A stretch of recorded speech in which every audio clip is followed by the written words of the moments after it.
Hello, and welcome to my QTP video tutorial, where I will show you how to use a case-else statement. In this video, I'll be answering the following three questions. First, what is a case-else statement? Second, what is a real-world example of how to use a case-else statement? And third, how do I write the code to use it? As a reminder, to stay up to date with my latest videos, make sure to subscribe to this YouTube channel by clicking the subscribe button. This moves us to our first topic, which asks the question, what is a case-else statement?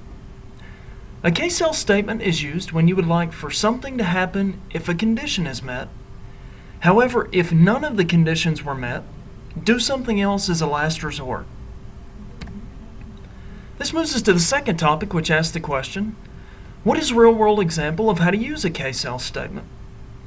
Let's say you're taking a trip to the grocery store. When you get there, you're supposed to buy a can of green beans. If they have a can of green beans, buy it. However, if they have a can of corn instead, buy it.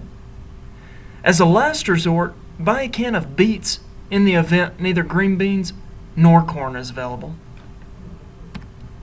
This moves us to the third topic, which asks the question, how do I write the code to use it? I will now show you how to write the code in QTP for a case-else statement, based on the example that was shown in the previous slide. We'll begin our example by creating a variable that we'll call vegetable available, and we'll assign it an initial value of green beans. I'll then hit the enter key a couple of times to create a blank line at line 2. Then on line 3, I'll begin by typing the word select, then hit the space bar. When I do that, you'll notice that the word case has appeared, as well as an empty line on line 4, and the words end select on line 5. So QTP knew that I was looking to create a select case statement, so it automatically filled in the stubbed out version of a case statement, so that way I would already know some of the codes that I need to use.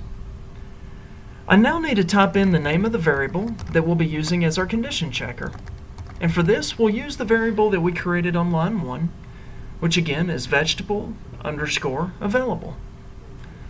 Then hit the enter key, type the word case, then hit the space bar, type an open quotation, then type the words green beans and closing quotation, hit the enter key, type the word case, space bar, open quotations, the word corn, closing quotation, hit the enter key, type the word case, hit the space bar, and then the word else. We now need to click at the end of line 4 after the word beans, just to put our cursor at the end of the line, then hit the enter key to create a new line, which would then be line 5, and hit the tab key. We now need to type the command to create a message box. So for that, it is MSGBOX. For more information on message boxes and how to use them in your scripts, feel free to reference one of my other videos where I go into more information on those. Now I need to hit the space bar to create a space and type in open quotations. Then type buy the green beans. Then a closing quotation. And then hit the down arrow on your keyboard to jump down to the end of line 6, which is after the word corn. Hit the enter key, hit the tab key, and again type in the command for message box, and then type the phrase buy the corn. And hit the down arrow on the keyboard to jump down to the end of line 8, hit the enter key, tab key, command for a message box, and then type the phrase buy the beets, and then a closing quotation. Now let's take a few moments and go back and review over what we have typed in. We began on line 1 by creating a new variable that we called vegetable available, and we assigned a value of green beans to it. We move down to line 3 where we see the words select case and then the variable that we created on line 1. Now, the variable that we had created on line 1 that we're referencing here on line 3 is the condition checker that we'll be using. We'll be checking the value that is currently assigned to that variable as we go through and look at all of the case statements to see if we can find a match. So for example, let's move down to line 4. We'll see the word case. And then the phrase next to case is green beans. So for an example, if the value of the vegetable available variable is green beans, which it is, the script will come to line 3. It will then retrieve the value out of vegetable available. It'll find that it's green beans. It will then come to the first case statement, and it will check to see, is it a match between the value in the variable and this case statement, which happens to be green beans. So since that is a match, the script will execute the code that is beneath that case statement, which in our example is a message box that will display the phrase, buy the green beans. However, let's say that the value in the vegetable available variable was corn instead of green beans. The case statement on line 3 would retrieve the value out of the vegetable available variable, which would be corn. It would check the value in the first case statement, which is green beans. Since that is not a match, the script would move down to the next case statement. In our example, which would occur on line 6, has a value of corn. It would then find a match between the text that is in this case statement of corn and the value of the vegetable available variable.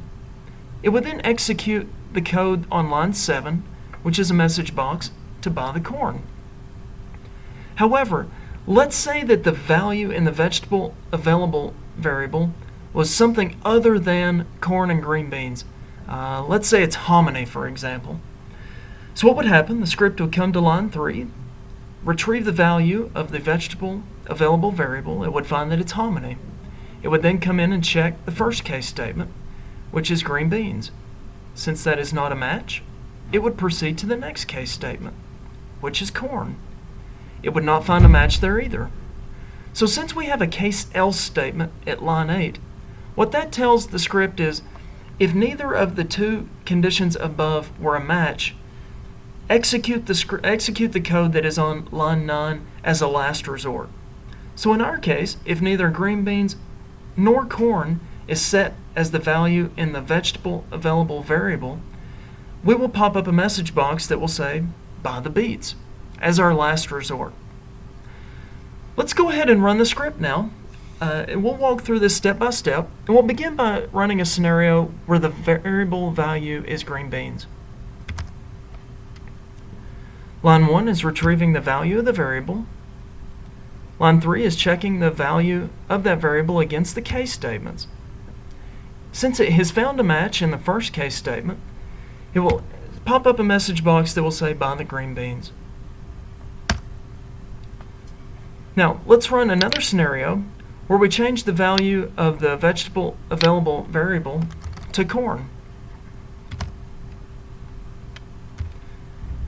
Line 3 is retrieving the value of the variable.